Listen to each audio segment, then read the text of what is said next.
But what's this? Could it be the almighty hand of God?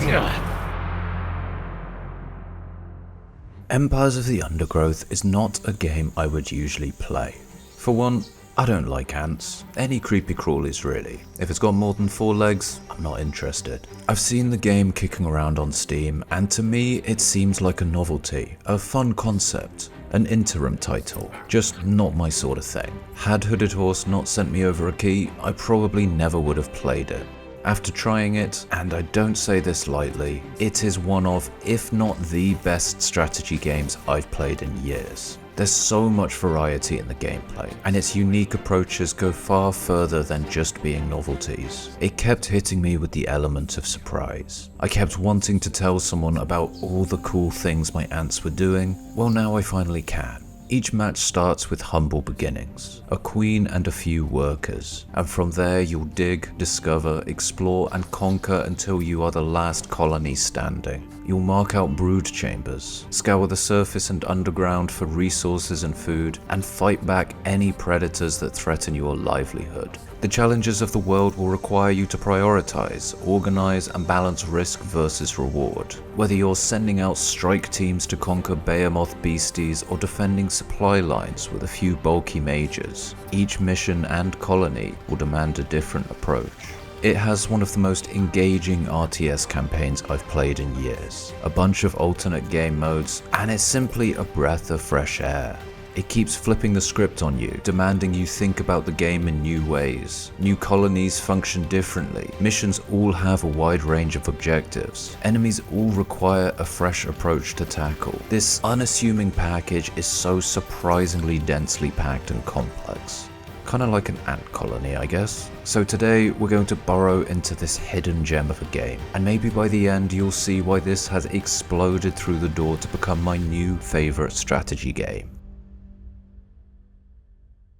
I might be in the minority here, but I typically do not care about campaign modes in RTS games. If I play them at all, it's usually just to get a feel for the game before jumping into a skirmish. So it's a pretty big thing for me to say that I love the campaign mode in this. The carrot on a stick to keep you going isn't the story. There's a bit of overarching narrative, but it's not really important. What drives this forward is the way it's laid out. The central point is the Formicarium, which I've just learned is the name of the glass box you keep ants in. You'll dig it out, build it up, and strengthen your colony. After a bit of housekeeping, you'll pick a mission to take on. These all feel different. New locations, new objectives, new ways to play. There's a narrator who isn't telling you some grand lengthy tale, just throwing tidbits of information as though you were watching a nature documentary.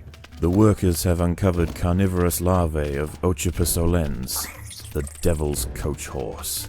As you progress, new systems get introduced, and just when you've got to grips with your colony, boom, you're now playing as a different variant. The same rules do not apply here.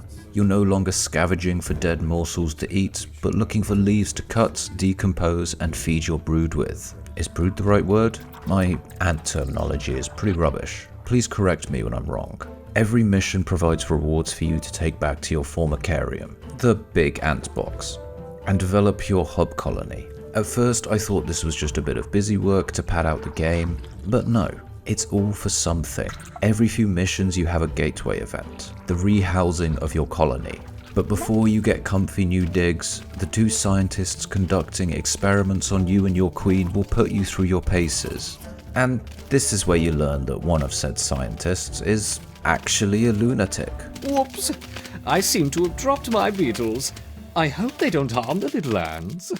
So the basic loop is complete missions, upgrade your colony, progress to the next tier. A strong sense of vertical progression, but there's plenty on offer if you want to stick around in the lower levels. You're encouraged to go back and perfect earlier missions, not just for the bragging rights, but because they provide resources for your Formicarium. Every scenario comes with a challenge mode.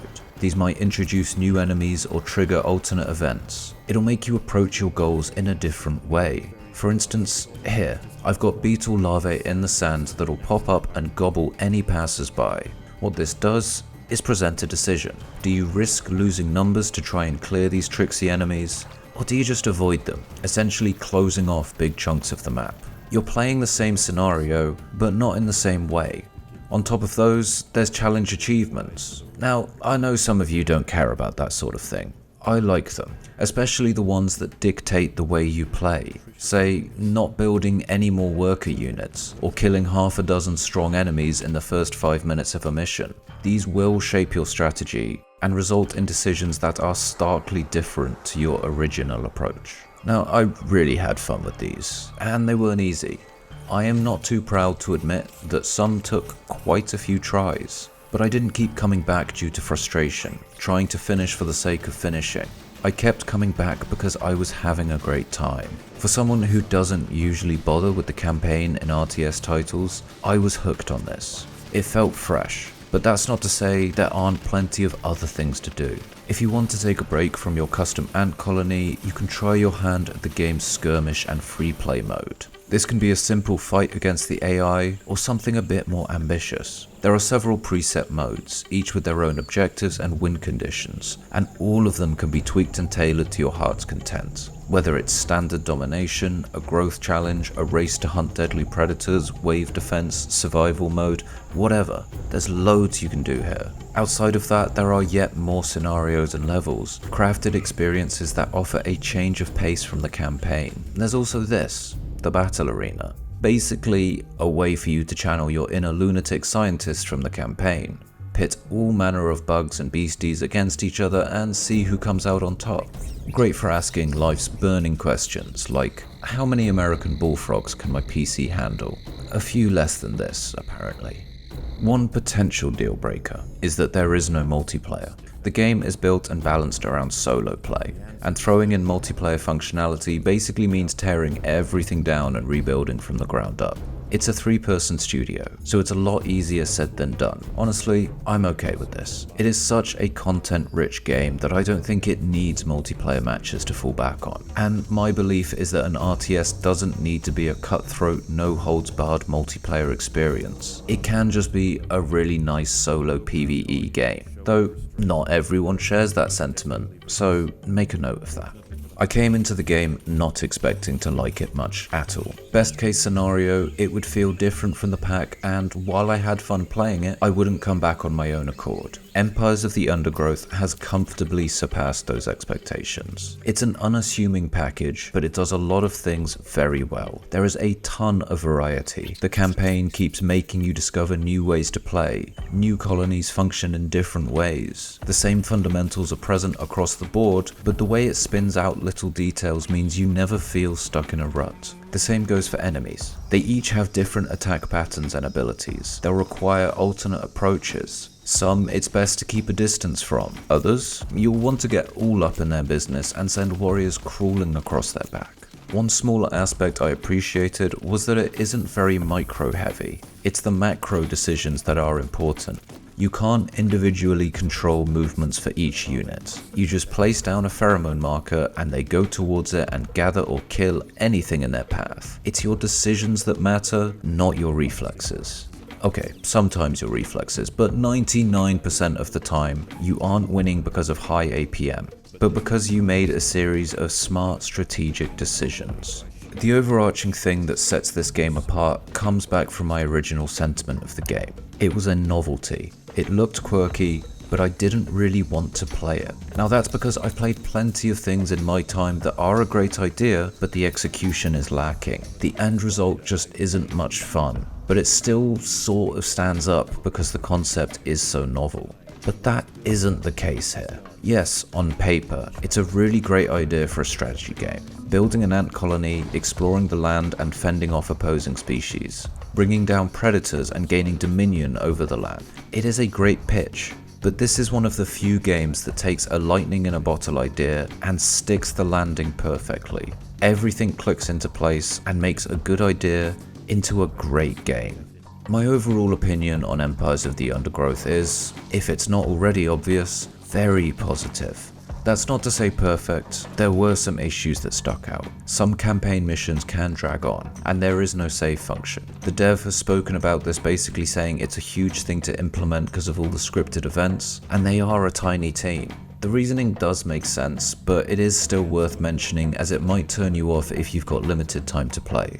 The gateway challenges, while fun, it was essentially a DPS check. Maybe this is to push players into doing challenge modes to progress, but it didn't feel like I was winning or losing because of my decisions. It was all down to the size of my army. I thought the VO was great, it added a ton of character to the game, but I did notice a bit of audio popping in some of the lines. Might not be something everyone notices, but it bugged me. Bugged me. That wasn't even intentional.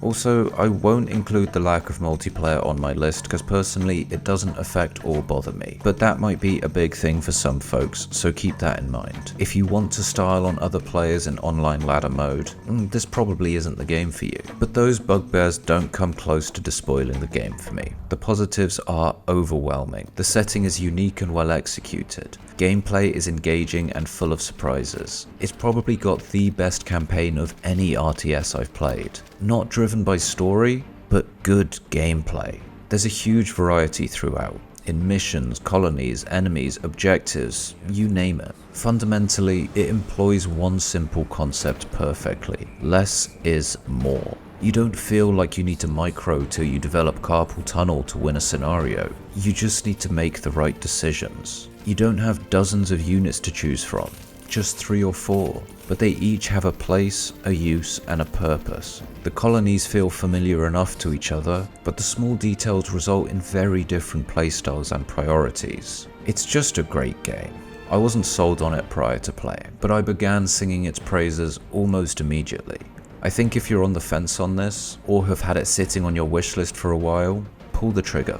If you've liked what you've seen so far, just remember, there is a hell of a lot more I haven't shown you. So those are all my thoughts on the game, but what about yours?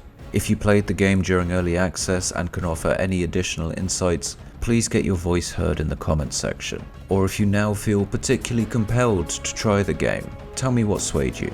I always love hearing people's thoughts and opinions. If you haven't already, please drop a like and subscribe. And if you want to go even further, check out the Patreon link in the info box. There's loads of stuff on there. I'm sure there'll be something for you. But that's all from me. Thanks for tuning in, and I will catch you next time. And Tios. Oh no, that's terrible. I can't end like that, can I? Oh well.